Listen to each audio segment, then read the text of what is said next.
Is your Toyota Sequoia head unit showing a black screen when you plug in for Apple CarPlay? Statistically, most of these connection failures are caused by simple cable degradation or temporary software glitches. Let us walk through the diagnostic steps to bring your display back to life. Start by swapping your cable, clearing the device from your settings, and performing a hard reboot of the head unit. If the basics fail, look for physical damage in the USB port or outdated software on your iPhone.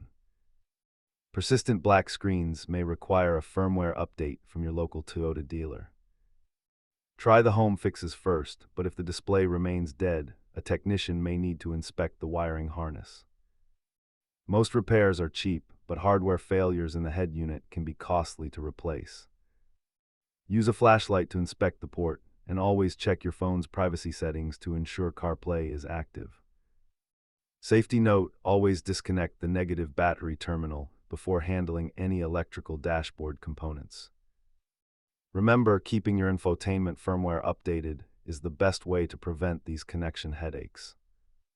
Thanks for watching, and hit the subscribe button for more Toyota troubleshooting guides.